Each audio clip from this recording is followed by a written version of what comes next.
we are going to discuss integral controller in this session. Remember, controller improves performance of the control system. Actuating signal consists of error signal and its integration. Taking Laplace transformation of this, EAS equal to ES plus KI into ES by S. This is the realization of this equation. This is the block diagram for integral control process.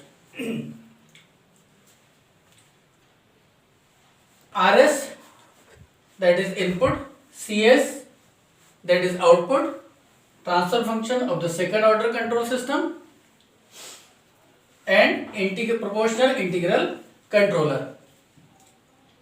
Overall transfer function by using block diagram reduction, that is GS upon 1 plus GSHS, whereas GS, that is KI by S plus 1. Two blocks are connected in parallel. So what will be the forward part transfer function? That is 1 plus Ki by S into this transfer function. This is the value of GS and value of the HS, that is equal to 1. Now we have to apply the formula GS upon 1 plus GS HS. We are going to get this expression here.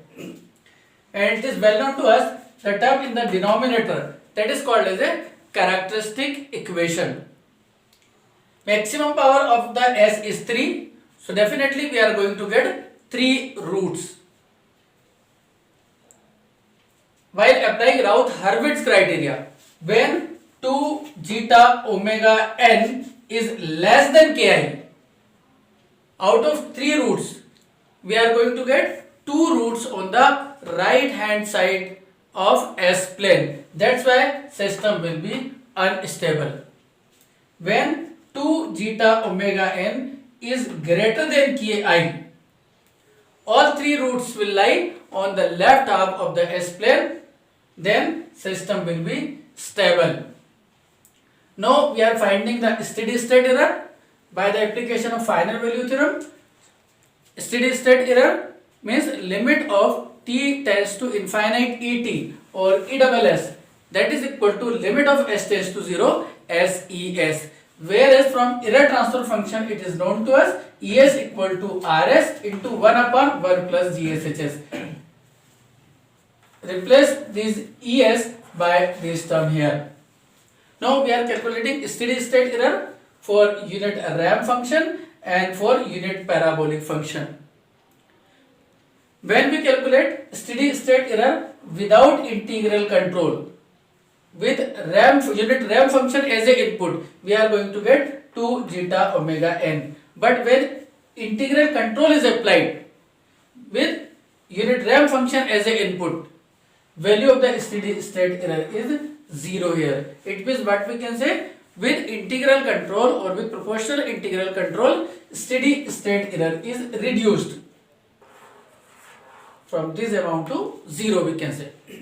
When unit parabolic function acts as a input, without integral control, steady state error is infinite.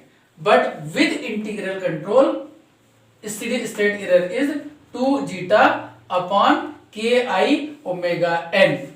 Again it is proved that value of steady state error is reduced. So what is the effect of this proportional integral control? It reduces steady state error, whereas accuracy of the system is increased.